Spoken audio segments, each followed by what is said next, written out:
नमस्कार दोस्तों, crime channel पर आपका स्वागत है। आई होप आप सब लोग बहुत अच्छे होंगे। दोस्तों, आज की जो वारदात है ये है 3 मई 2019 की, और वारदात ऐसी है जिसमें पुलिस वालों का जज्बा और पुलिस वालों की लगन पूरी तरीके से दिखाई देती है। एक स्याही के निशान से कैसे पुलिस पहले कातिल तक पहुंचती है, पहले लाश तक पहुंचती है और उसके बाद फिर कातिल तक पहुंचती है।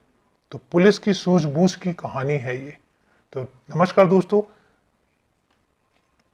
वारदात शुरू करूं उससे पहले यही कहना चाहूंगा कि अगर आप चैनल पर नए हैं तो चैनल को सब्सक्राइब जरूर करें, और उसके अलावा अगर वारदात में आप कोई भी राय अपनी देना चाहते हैं तो कमेंट बॉक्स में जाके आप कोई भी राय दे सकते हैं। साथ में बेल आइकन जरूर प्रेस करें, आपके पास नोटिफिकेशन आसानी से पहुंच जाएगा। तो चलिए शुरू करते हैं आज की वारदात। 3 मई 2019 को सुबह 6:30 बजे मुंबई के एक पुलिस स्टेशन में कांस्टेबल दिलीप धूमल अपनी ड्यूटी पर थे। तभी उनके पास एक अज्ञात नंबर से कॉल आता है, और कॉल करने वाला कहता है कि गावंडी इलाके में जाकिर हुसैन कॉलेज के पास एक आदमी खून से लथपथ हुआ फुटपाथ के पास पड़ा हुआ है। इतना सुनना था कि दिलीप धूमल एक्टिव हो जाते हैं और उस जगह पर पहुंचते हैं। जब उस जगह पर पहुंचते हैं तो देखते हैं कि सच में वहां पर एक इंसान खून से लथपथ हुआ फुटपाथ के किनारे पड़ा हुआ है। वो जरा सा भी नहीं सोचते हैं और फटाफट किसी भी तरीके से उस आदमी को पास के ही अस्पताल में, जो राजावाड़ी अस्पताल है, वहां पर पहुंचाते हैं। और इतने में वो अपने सीनियर्स को भी इन्फॉर्म करते हैं। सीनियर्स भी अस्पताल पहुंचते हैं। जैसे ही अस्पताल पहुंचते हैं और डॉक्टर चेकअप करते हैं तो डॉक्टर बताते हैं कि ये ब्रॉड डेड है, मतलब कि जब इसको लेकर आया गया था तब ये मर चुका था। अब पुलिस केस दर्ज करती है और जो लाश है उसके बारे में पता करना शुरू कर देती है। साथ ही साथ लाश का पंचनामा करके पोस्टमार्टम के लिए भेज दिया जाता है। पोस्टमार्टम रिपोर्ट आती है और इससे कत्ल का पूरा खुलासा हो जाता है कि ये कत्ल ही है। इसका कारण ये था कि उस इंसान के सर पर भारी चीज़ों से वार किया गया था। तो इससे पता चल जाता है कि ये मर्डर ही है। और जब पुलिस लाश की तलाश करती है तो उसके हाथ में एक होली क्रॉस, जीसस क्रॉस का टैटू मिलता है, और साथ ही उस पर लिखा होता है BK। अब पुलिस को ये समझ नहीं आता।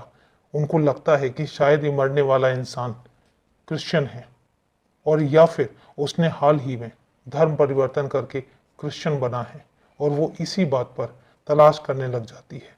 लेकिन उसके पूरे शरीर में इसके अलावा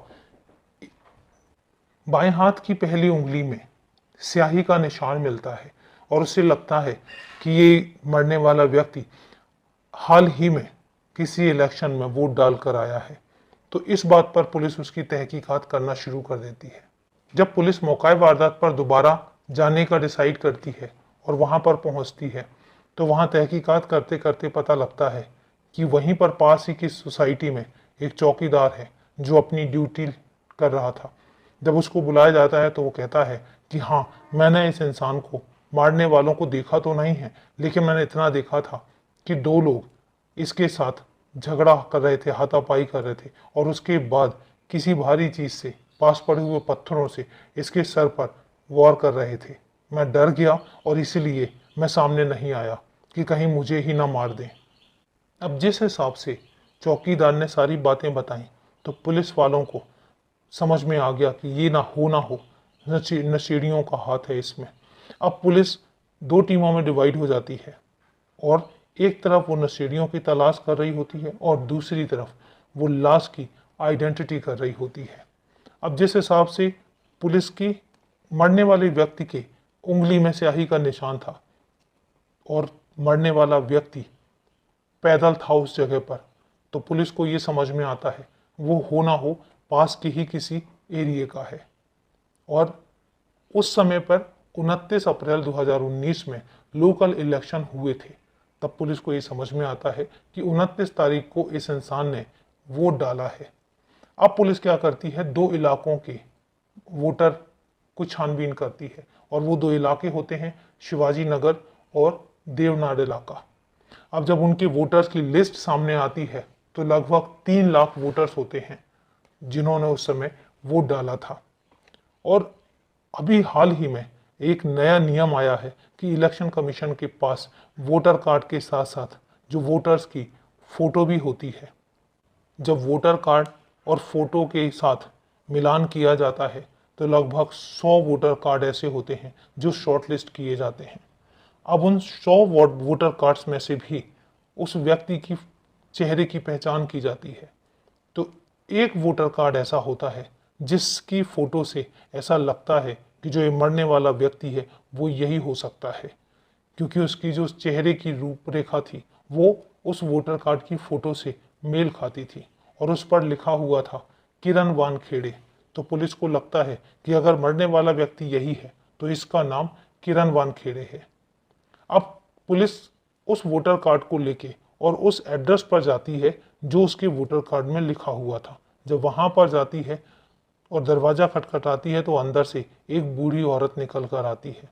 जब वो पूछते हैं कि तुम यहाँ पर कौन हो, तो बताती है कि मैं और मेरा बेटा यहाँ पर रहते हैं। तो कहते तुम्हारा बेटा कहाँ है? तो कहती है कि मेरा बेटा काफी दिन हो गए हैं मिल नहीं रहा है। क्योंकि पुलिस के पास लाश की फोटो होती है, तो जब वो लाश की फोटो उस बूढ़ी औरत को दिखाते हैं तो वो पहचान जाती है और कहती है कि यही मेरा बेटा है, किरण वानखेड़े। तो पुलिस कहती है कि क्या तुम्हारा बेटा क्रिश्चियन है? तब वो बूढ़ी औरत कहती है कि मेरा बेटा जो है वो क्रिश्चियन नहीं है, दरअसल उसकी एक गर्लफ्रेंड थी जो क्रिश्चियन थी और उसी के चलते उसने टैटू बनवाया था और साथ ही उसने उसका नाम भी लिखवाया था, चूंकि उसका नाम भी बी से था। तो पुलिस को समझ में आ जाता है कि जो होली क्रॉस था और बी के लिखा हुआ था, बी से उसकी गर्लफ्रेंड का नाम और के से किरण वानखेड़े। तब पुलिस लाश तक पहुंच जाती है, लाश की आइडेंटिटी कर लेती है। इसके बाद वो डीएनए मैच करवाती है और उसकी माँ के साथ डीएनए मैच हो जाता है। अब पुलिस को लाश की आइडेंटिटी तो हो चुकी थी, लेकिन अब उनको पकड़ना था कातिलों को। तो अब उन्होंने नशेड़ियों पर जोर दिया और नशेड़ियों को सर्च करते करते उस लोकेशन पर 2 नशेड़ी ऐसे हुए जो वहां पर मौका वारदात पर होने का पुख्ता सबूत दे रहे थे। उनमें से दोनों नशेड़ी थे रफीउल्ला अतीउल्ला कुरैशी उर्फ गुड्डू और नियाज अहमद चौधरी उर्फ गंजा।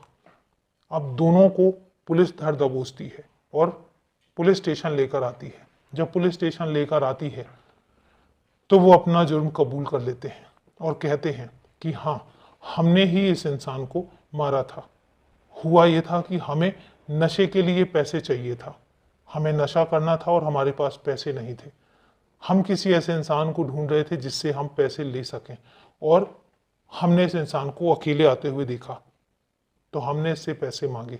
जब ये विरोध करने लग गया तो हमने इसे छीना झपटी करी और उसके बाद जब ये नहीं दे रहा था पैसे तो फिर हमने पत्थरों से इसका सर कुचल दिया और हमें लगा कि अब ये मर चुका है तो हम वहां से भाग लिए। तो इस तरीके से दोनों हिरासत में आ गए। पुलिस ने उनको हिरासत में लिया, चार्जशीट फाइल करी और केस कोर्ट में चला गया। अभी तक मेरे पास अपडेट नहीं है कि उनको क्या पनिशमेंट मिली है या फाइनल डिसीजन आ चुका है। जैसे ही कोई अपडेट्स आते हैं आप लोगों तक साझा किए जाएंगे। तो दोस्तों, ये थी ऐसी वारदात जिसमें पुलिस ने अपनी सूझबूझ दिखाई और कैसे कातिलों को धर दबोचा। तो ये थी पूरी वारदात दोस्तों। अब सोमवार को मिलेंगे एक नई वारदात के साथ। तब तक के लिए नमस्कार दोस्तों। सेफ रहें, सुरक्षित रहें।